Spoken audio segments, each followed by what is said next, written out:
The diary of CEO by Steven Bartlett. So இந்த புக்கில் இருக்க லாஸ் எல்லாமே அடுத்த 100 வருஷத்துக்கு ஒர்க் அவுட் ஆகும். புக்கில் மொத்தம் 33 லாஸ் இருக்கு. அண்ட் இந்த 33ல இருந்து என்னோட ஃபேவரட்டான 9 லாஸ் மட்டும் தான் நீங்கள் பார்க்க போகிறோம். ஹெரிடஸ் it's Sivanesh and welcome to narcotic raider.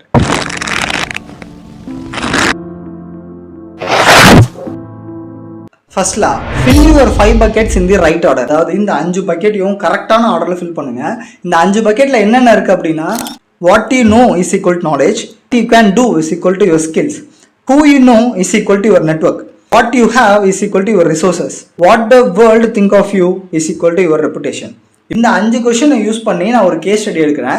இப்போ எக்ஸ்ன்ற ஒரு பர்சனுக்கு வேலைக்கு போகணும் அப்படின்ற ஒரு எய்ம் இருக்குது அப்படின்னா இந்த ஸ்கில்ஸை யூஸ் பண்ணி எப்படி அவனால் வேலைக்கு போகிறத அச்சீவ் பண்ண முடியுன்றதை பார்க்கலாம். அந்த பையனுக்கு பைத்தானும் ஜாவாவும் தெரியுது அப்படின்னா இப்போ அவனோட ஸ்கில்ஸ் என்ன, அவனால் கோடிங் பண்ண முடியும், நல்ல கிரிட்டிக்கல் திங்கிங் அண்ட் ப்ராப்ளம் சால்விங்கை பண்ண முடியும். இப்போ அவனோட நெட்வொர்க் யார் அப்படின்னா அவனுடைய காலேஜ் சீனியர்ஸு, ப்ரொஃபஸர்ஸு, அவனுடைய குட் ஃப்ரெண்ட்ஸு, அவனுடைய லிங்க்டின் ஃபாலோவர்ஸ், இதுதான் அவனுடைய நெட்வொர்க். இப்போ ரிசோர்ஸஸ், இந்த பைத்தானே ஜாவாவும் கற்றுக்கிறதுக்கு ஒரு ரிசோர்ஸ் இருக்கு இல்லையா, அது அவனுடைய காலேஜ் அண்ட் அவன் லைப்ரரிஸ் அண்ட் அவன் அட்டன் பண்ண கோர்சஸ் ஆகட்டும், இன்டர்ன்ஷிப்ஸ் ஆகட்டும், எல்லாமே அவனோட ரிசோர்ஸஸ் தான். 4 பக்கெட்டையும் கரெக்டாக ஃபில் பண்ணிட்டான் அப்படின்னா அவனுக்கு 5வது பக்கெட்டான ரெப்புடேஷன், அதாவது அவன் நினச்ச வேலை அவனுக்கு கிடைக்கும். இந்த ஃபர்ஸ்ட் லா என்ன ரிவீல் பண்ணுது அப்படின்னா, what you know is equal to what you can do. Second law, to master something teach others. Second லாவில் ஃபின்மேன் டெக்னிக் அப்படின்ட்டு ஒன்று சொல்கிறாரு. ஃபின்மேன் டெக்னிக்கில் மொத்தம் 4 பார்ட் இருக்குது. அதில் ஃபர்ஸ்ட் ஒன் லேர்னிங். இப்போ லியோ டால்ஸ்டாய் இருக்கார் இல்லையா, லியோ டால்ஸ்டாய் பற்றி நான் ஒரு எஸ்ஸே சப்மிட் பண்ணணும்னு வச்சுக்கோங்க. அவர் என்னென்ன புக்ஸ் எழுதியிருக்காரு, அவர் எங்கே பிறந்தாரு, எங்கே வளர்ந்தாரு அப்படின்றத எல்லாத்தையுமே அவரை பற்றி ஃபஸ்ட்டு நீங்கள் ரிசர்ச் பண்ணி நீங்கள் ஃபஸ்ட்டு கற்றுக்கணும். யார் இவர், அவரோட டாப் டு பாட்டம் நீங்கள் ஃபஸ்ட்டு தரவாக கற்றுக்கணும். இதுதான் ஃபஸ்ட்டு பார்ட், லேர்னிங். ஓகேவா? இப்போ இதில் second part, teach to a child. அதான் உனக்கு டால்ஸ்டாயை பற்றி அதிகம் தெரிஞ்சிருக்கலாம், ஆனால் ஒரு குழந்தை டால்ஸ்டாயை எப்படி ஞாபகம் வச்சுக்கும்? டால்ஸ்டாயை பற்றின எஸ்ஸே உனக்கு 3-4 பக்கம் போகுது அப்படின்னா அந்த குழந்தைக்கு அதே கண்டென்ட்டை ஒரு 2 பக்கத்தில் முடிகிற மாதிரி இல்லை ஒரு எஸ்ஸேல முடிகிற மாதிரி அந்த குழந்தைக்கு நீ சொல்லிக் கொடுக்கணும். ஸோ இதுதான் செகண்டு. தேர்ட் டெக்னிக் என்ன அப்படின்னா, ஷேர் இட். இப்போது நீ டால்ஸ்டாயை பற்றின ஒரு எஸ்ஸே எழுதிட்ட, இதை இப்போ நீ உன்னோட ஃப்ரெண்ட்ஸ்க்கு ஷேர் பண்ணணும், உன்னுடைய கொலீக்ஸ்க்கு ஷேர் பண்ணணும். எல்லா சோஷியல் மீடியாஸ்லையும் நீ எழுதின எஸ்ஏஸை ஷேர் பண்ணணும். ஷேர் பண்ணுறது மட்டும் இல்லாமல் அதுலேருந்து நீ ஃபீட்பேக்கை வாங்கணும். ஃபோர்த் பாயிண்ட் என்ன அப்படின்னா, வாங்கின ஃபீட்பேக்கை ரிவ்யூ பண்ணணும். இப்போது வந்திருக்க ஃபீட்பேக் எல்லாமே டால்ஸ்டாயை பற்றின எந்த விதமான ஃபால்ஸ் நியூஸும் இல்லை அப்படின்னா உன்னுடைய எஸ்ஏ கரெக்ட். இப்போ நீ சொன்ன இன்ஃபர்மேஷன் ஏதாவது அந்த எஸ்ஏஸில் தப்பாக இருக்குது அப்படின்னு சொல்லி உனக்கு ஃபீட்பேக் வந்துச்சு அப்படின்னா யோசிக்காமல் ஃபஸ்ட்டு டெக்னிக் போயிடணும். அதாவது லேர்ன். மறுபடியும் நீ லேர்ன் பண்ணணும். அதை மறுபடியும் நீ உட்காந்து இன்னொரு குழந்தைக்கு சொல்லி கொடுக்குற மாதிரி அந்த எஸ்ஏவை ஷார்ட் பண்ணணும். மறுபடியும் நீ அதை ஷேர் பண்ணணும். அதுக்கப்புறம் அதை ரிவ்யூ பண்ணணும். அண்ட் அப்போதான் ஒரு விஷயத்தை ஃபுல் அண்ட் ஃபுல் நீ கற்றுக்க முடியும்.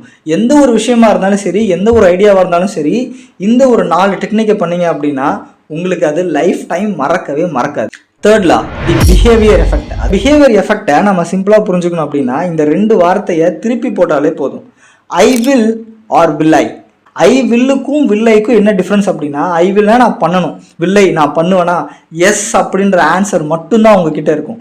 இதே மாதிரி தான் எல்லாத்துக்குமே நீங்கள் மற்றவங்க கிட்ட ஒரு விஷயத்த சொல்லி அவங்க பண்ணணும்னு நினச்சாங்க அப்படின்னா அதை அவங்க எஸ்ன்னு சொல்கிற அளவுக்கு அந்த கொஷின் நீங்கள் கேட்கணும். ஓகேவா? ஸோ அப்படி இருந்துச்சு அப்படின்னா உங்களால் அந்த விஷயத்தை ஈஸியாக பண்ண முடியும். ஸோ இதுக்கு ஃபார் எக்ஸாம்பிள்ஸ் என்னென்ன அப்படின்னா, I will complete my work on time.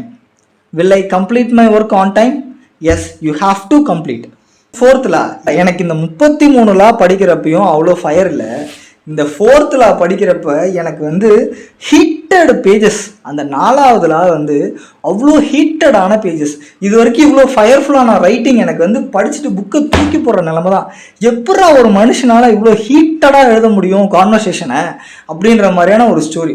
இந்த லாவோட நேம் என்ன அப்படின்னா, never compromise your self story. உங்களுடைய செல்ஃப் ஸ்டோரிக்கு என்றைக்குமே காம்ப்ரமைஸே பண்ணாதீங்க. செல்ஃப் ஸ்டோரின்றது ஒரு சைக்கிள் மாதிரி. Self story, your thoughts and feelings and your actions become the evidence and that evidence become your self story. ஓகேவா? இந்த 4த்துல ஏதாவது ஒன்று மிஸ் ஆனாலும் உங்களோட செல்ஃப் ஸ்டோரி கரெக்டாக இருக்காது. ஓகேவா? ஸோ இந்த செல்ஃப் ஸ்டோரிக்கு கிரேட் எக்ஸாம்பிள் யார் அப்படின்னா ஜேகே ரவுலிங்கை நான் எடுத்திருக்கேன். இப்போது ஜேகே ரவுலிங்கோட செல்ஃப் ஸ்டோரி என்ன? ஜேகே ரவுலிங்க்கு புக்கு எழுதணும்னு ரொம்ப நாளாக ஆசை. அண்ட் அவங்க புக்கு எழுதுறதுக்கான கரெக்டான ஸ்பேஸ் அவங்களுக்கு எதுவுமே கிடைக்கல. அவங்க கஃபேஸில் தான் உட்காந்து எழுதுனாங்க. அண்ட் அவங்க ஒரு மாமா இருக்கிறதுனால அவங்களால கரெக்டாக புக்கு எழுதுறதுல கான்சன்ட்ரேட் பண்ண முடியல. பட் அவங்களுக்கு ஒரு புக் எழுதி பப்ளிஷ் பண்ணணும்னு ரொம்ப ஆசை. ஸோ இதுதான் ஜேகே ரவுலிங்கோட செல்ஃப் ஸ்டோரி. இப்போ தாட்ஸ் அண்ட் ஃபீலிங்ஸ் என்ன அப்படின்னா, ஹாரி பாட்டர் புக்கை அவங்க அவ்வளோ கஷ்டப்பட்டு ஃபினிஷ் பண்ணதுக்கு அப்புறமும் எந்த ஒரு பப்ளிஷரும் அந்த புக்கை பப்ளிஷ் பண்ணுறதுக்கு அளவே பண்ணல. நம்பர் ஆஃப் பப்ளிகேஷன்ஸ் அவங்க ஏறி இறங்கிட்டாங்க. பட் யாருமே அந்த ஹாரி பாட்டர் புக்கை பப்ளிஷ் பண்ணுறதுக்கு அக்செப்டே பண்ணலை. ஆக்ஷன்ஸ் அவங்க ரிப்பீட்டடாக பப்ளிகேஷன்ஸை ஏறி இறங்கினதுனால கடைசியாக ப்ளூம்பெரி பப்ளிஷர்ஸ் அப்படின்ற ஒரு பப்ளிஷர் அந்த புக்கை பப்ளிஷ் பண்ணுறதுக்கு ஒத்துக்கிட்டாங்க 1997. இப்போது அவங்க கண்டினியூஸாக அந்த ஆக்ஷனை பண்ணிகிட்டே இருந்ததுனால அதுக்கான ஒரு எவிடன்ஸ் என்ன? இன்னைக்கு வேர்ல்ட்லே நம்பர் 1 ரிச்சஸ்ட் ஆத்தர் யார் அப்படின்னா ஜேகே ரவுலிங் தான். If you can dream it you can do it. இந்த 5th லாக்கு வந்து வாரன் பஃபெட் வந்து ஒரு காலேஜில் வந்து ஸ்டூடெண்ட்ஸ் கிட்ட சொன்ன ஒரு குட்டி ஸ்டோரியை வந்து இதில் சொல்கிறாரு. என்ன அப்படின்னா, எனக்கு வந்து ஒரு 16 வயசு இருக்கும். கார்னாலும் பொண்ணுங்கனாலும் அவ்வளோ பிடிக்கும். எப்படியோ எனக்கு வந்து பொண்ணுங்க மேலே அவ்வளோ இன்ட்ரெஸ்ட் இல்லை. அதனால் நான் வந்து கார் பக்கம் அதிகமாக திரும்பிட்டேன். ஒரு நாள் வந்து ஒரு ஜீனி வந்து எனக்கு முன்னாடி வந்தார். ஐடியர் பூதம் ஒரு பூதம் வந்து எனக்கு முன்னாடி வந்துச்சு. வந்து இந்த மாதிரி தம்பி உனக்கு வந்து நீங்கள் வந்து கார் பைத்தியமாக இருக்கல்ல, உனக்கு வந்து ஒரு புது கார் நான் உனக்கு கொடுக்க போகிறேன் சரியா அப்படின்ன உடனே பஃபெட் ஐயோ இந்த பூதம்லாம் வந்தாலே ஏதாவது ஒரு கண்டிஷனோட வருவீங்கல்ல, இப்போ உங்களோட கண்டிஷன் என்ன அப்படின்னு கேட்குறாரு. அதுக்கு அந்த பூதம் என்ன சொல்லுது அப்படின்னா, நான் கொடுக்க போகிற இந்த ஒரு கார் தான் உன் லைஃப் டைமுக்கு நீ யூஸ் பண்ணணும், இதுக்கப்புறம் நீ நினச்சாலும் புது கார் வாங்க முடியாது அப்படின்னு அந்த பூதம் சொல்லுதான். இப்போது வாரன் பஃபெட் என்ன யோசிக்கிறாரு அப்படின்னா, ஓகே எனக்கு பொண்ணுங்க மேலே அவ்வளோ கிரேஸ் இல்லை, எனக்கு இந்த ஒரு கார் தான் வேணும், ஆனால் இதுக்கு மேலே எனக்கு எந்த காரும் இல்லை அப்படின்னு நான் சொல்கிறாங்க. ஓகே நான் அக்செப்ட் பண்ணிக்கிறேன், எனக்கு இந்த ஒரு கார் போதும் அப்படின்னு சொல்லிட்டு அந்த பூதத்துக்கிட்ட தான் அந்த காரை வாங்கிடுறாராம். ஸ்டூடெண்ட்ஸ் கிட்ட எக்ஸ்பிளைன் பண்ணுறாரு. இப்போ வாங்கின அந்த ஒரு காரை நான் எப்படி பார்த்துப்பேன், என்ன ஒரு ஸ்க்ராட்ச் ஆனாலும் இமிடியட்டாக சரி பண்ணுவேன், அதை ரெகுலராக மெயின்டெனன்ஸ் பண்ணுவேன், அதை எவ்வளோ கண்ணும் கருத்துமாக பார்த்துக்க முடியுமோ அவ்வளோ அழகாக நான் பார்த்துப்பேன். ஏன்னா எனக்குன்னு இருக்கிறது இந்த ஒரே ஒரு கார் தான். இப்போ இந்த காரும் போயிடுச்சு அப்படின்னா என்னால் இன்னொரு கார் வாங்க முடியாது இல்லையா? ஸோ அதனால் எவ்வளோ அழகாக பார்த்துக்க முடியுமோ அவ்வளோ அழகாக நான் பார்த்துப்பேன் அப்படின்னு சொல்கிறாரு. இப்போது இந்த கதையோட மாரல் என்ன அப்படின்னா, நான் காரை பற்றி பேசலை, உங்களுக்குன்னு இருக்க ஒரே ஒரு கார் என்ன அப்படின்னா உங்களுடைய body and your mind. So இந்த ஒரே ஒரு பாடி அண்ட் மைண்ட் தான் நீங்கள் சாகிற வரைக்கும் வரப்போகுது. அதனால் உங்களால் எவ்வளோ கண்ணும் கருத்துமாக பார்த்துக்க முடியுமோ அவ்வளோ கண்ணும் கருத்துமாக பார்த்துக்கங்க. ஏன்னா இதை இப்போ நீங்கள் கரெக்டாக பார்க்கல அப்படின்னா 30-40 வருஷத்தில் ஸ்கிராப்பில் கொண்டு போய் போட்டுருவீங்க அப்படின்னு சொல்லி முடிக்கிறார் அந்த கதையை. 6th law, you must piss people off, make them hate you. அதாவது உங்களை வெறுக்கிறதுக்கான வழியை பாருங்க அப்படின்றாரு. இப்போது இதுக்கு ஒரு பெஸ்ட் எக்ஸாம்பிள் சொல்கிறாங்க. என்ன அப்படின்னா 2018 நியூயார்க் டைம்ஸோட பெஸ்ட் செல்லிங் புக்ஸ்லாம் என்னென்ன அப்படின்றதுக்கான ஒரு லிஸ்ட் எடுக்கிறார்.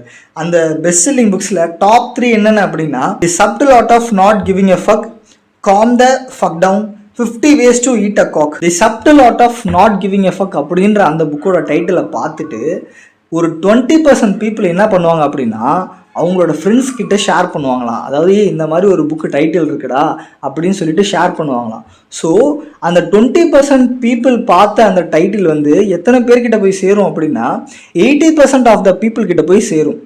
ஒருத்தவங்க பேசுறது மூலயமா ஒருத்தவங்க சொல்றது மூலயமா நம்ம ஒரு புக்கை வாங்கி அட்லீஸ்ட் நம்ம ஆன்லைனில் ஷோகேஸ் பண்ணுறதுக்காக நம்ம அந்த புக்கை வாங்குவோம்.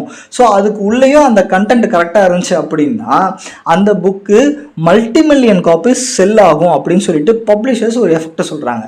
ஸோ போல்டான டைட்டிலை பிக் பண்ணுறதுல ஒரு மார்க்கெட்டிங் ஸ்ட்ராட்டஜியும் அடங்கியிருக்கு. நீங்கள் உங்களுடைய கம்பெனிஸுக்கு போல்டான டைட்டில் வைக்கிறதுக்கு மிஸ் பண்ணாதீங்க. அண்ட் தென் 7th law, இந்த லாவுக்கு ரொம்ப ஈஸியான ஒரு ஜாப்பனீஸ் டெக்னிக்கை சொல்கிறாங்க. என்ன அப்படின்னா கைசன்.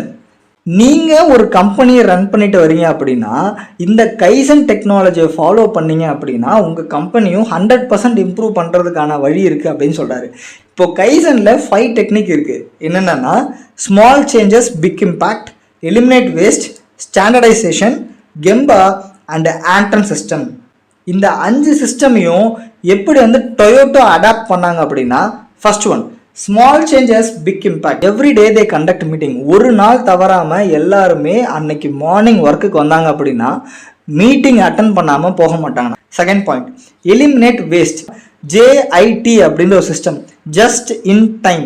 ஒரு தேவை இருக்கும்போது அப்படி தான் நான் வெளில வாங்குவோம். எனக்கு நீடு இல்லை அப்படின்னா நான் அந்த விஷயத்த வாங்க மாட்டேன். என்னுடைய இன்வென்ட்ரியை நான் ரொம்ப அழகாக மேனேஜ் பண்ணணும். அதனால தேவையில்லாத எந்த விஷயத்தையும் என்னால் வாங்க முடியாது அப்படின்னு சொல்லிட்டு ஸ்ட்ராங்காக இருப்பாங்களாம். ஸ்டாண்டர்டைசேஷன், அதாவது நீ ஒரு ஃப்ளோர் லெவல் எம்ப்ளாயாக இருந்தாலும் சரி, நீ ஒரு COவாக இருந்தாலும் சரி, அந்த கம்பெனியில் நீங்கள் ஒர்க் பண்ணுற அப்படின்னா every year you have to give a idea. And அந்த ஐடியாவை ரிவ்யூ பண்ணுறதுக்கு ஒரு கமிட்டி இருப்பாங்க. அண்ட் அந்த ஐடியாஸில் இருந்து எது கம்பெனி இம்ப்ரூவ் பண்ணோம் அப்படின்றத பொறுத்து அந்த ஐடியாஸ் எல்லாத்தையுமே இயர் ஆன் இயர் இம்ப்ளிமெண்ட் பண்ணிகிட்டே வருவாங்க. அடுத்து கெம்பா. கெம்பா அப்படின்றதுக்கான மீனிங் என்ன அப்படின்னா டு த கிரவுண்ட். இப்போ ஒரு சிஇஓக்கு ஒரு பிரச்சனை வருது அப்படின்னா அந்த சிஇஓ டைரக்டாக அந்த ஃப்ளோர் லெவலில் போயிட்டு அதை செக் பண்ணுறது, இன்ஸ்பெக்ட் பண்ணுறது. ஸோ அதுக்கு பேர் தான் கெம்பா. Andon system. இந்த ஹேண்ட்-ஆன் சிஸ்டம்னா என்ன அப்படின்னா, இப்போ நீங்கள் ப்ரொடக்ஷன் பண்ணிட்டு இருக்கும்போது ஏதாவது ஒரு குவாலிட்டி டிஃபெக்ட் உங்கள் கண்ணுக்கு தென்பட்டுருச்சு அப்படின்னா இம்மிடியேட்டாக ப்ரொடக்ஷனே ஸ்டாப் பண்ணிடுவாங்களாம். ஸ்டாப் பண்ணிவிட்டு இந்த குவாலிட்டி டிஃபெக்ட் எதனால் வந்துச்சு, இன்கேஸ் இந்த எரர் எதனால் நடந்துச்சு அப்படின்றதுக்கான ஆன்சர் தெரியாமல் அடுத்து அவங்க ப்ரொடக்ஷனே ஸ்டாப் பண்ண மாட்டாங்களாம். நீங்கள் ஒரு கம்பெனி ரன் பண்ணிட்டு இருக்கீங்க அப்படின்னா இந்த கைசன் டெக்னாலஜியை அடாப்ட் பண்ணிக்கோங்க. And then 8th law, death, time and discipline. So இதுக்கு ஒரு ஃபார்முலா இருக்குது. என்ன அப்படின்னா discipline is equal to the value of goal, the reward of the pursuit minus the cost of the pursuit. நான் investment பண்ணணும் அப்படின்றது உன்னோட வேல்யூ ஆஃப் கோல் அப்படின்னா உனக்கு என்ன ரிவார்ட் கிடைக்க போகுது, ஃபினான்ஷியல் இண்டிபெண்டன்ஸ் உனக்கு கிடைக்க போகுது, minus the cost of the pursuit. So the cost of the pursuit என்ன, நீ அதுக்காக கற்றுக்கிறது. ஸோ இதே மாதிரி தான் இப்போ உன்னுடைய கோல் ஹெல்த்தியாக இருக்கணும் அப்படின்னு நினச்ச அப்படின்னா அதுக்கான காஸ்ட் என்னன்னா நீ சீக்கிரமாக எந்திரிக்கணும். அதுக்கான ரிவார்டு என்னன்னா healthy life style and healthy body. So அவ்வளோதான். உனக்கு ஒரு கோல் இருக்கணும், அதுக்கான ஒரு ரிவார்டு இருக்கணும், அதுக்கான ஒரு காஸ்ட் இருக்கணும். அண்ட் தென் ஃபைனல் லாக்கு வந்துட்டோம். Learning never ends. நம்ம என்னைக்கு கற்றுக்கிறத நிப்பாட்டுறோமோ அன்னைக்கே நம்ம வளர்றதுக்கான வழியை நிப்பாட்டிடுறோம். என்னைய மாதிரியே நீங்களும் கண்டினியூஸாக லேர்ன் பண்ணணும் அப்படின்னு நீங்கள் நினச்சிங்க அப்படின்னா நம்மளுடைய நார்காட்டிக் ரீடர் சேனலை மறக்காமல் சப்ஸ்கிரைப் பண்ணிவிடுங்க. நீங்கள் சப்ஸ்கிரைப் பண்ணுறது மூலயமா இதே மாதிரியான இன்ட்ரெஸ்டிங் புக் ரெக்கமெண்டேஷன்ஸை நீங்கள் அதிகமாக தெரிஞ்சுக்கலாம். என்னுடைய இன்கன்திங் புக் கிளப்பில் ஜாயின் பண்ணுங்கள். நீங்கள் என்னுடைய இன்கன்திங் புக் கிளப்பில் ஜாயின் பண்ணுறது மூலயமா ஒரு புக்கை எப்படி படிக்கணும், எப்படி படிக்கக்கூடாது, எந்த மாதிரியெல்லாம் நம்ம ஒரு புக்கை படிக்கலாம் அண்ட் அதுக்கு மீனிங் தெரிஞ்சுக்கணுமா தெரிஞ்சுக்க கூடாதா, இந்த மாதிரியான வேஸ்ட் நம்பர் ஆஃப் கொஷின்ஸ்க்கு என்னுடைய புக் கிளப் உங்களுக்கு ஒரு ஆன்சராக இருக்கும். அண்டு மறக்காமல் என்னுடைய இன்ஸ்டாகிராம் பேஜை ஃபாலோ பண்ணிக்கோங்க. நிறைய கிவ் அவேஸும் நான் கொடுக்க போகிறேன். இதே மாதிரி நெக்ஸ்ட் ஃப்ரைடேல ஒரு இன்ட்ரெஸ்டிங் புக்கோட நான் வரேன். Until then by from Sivanesh.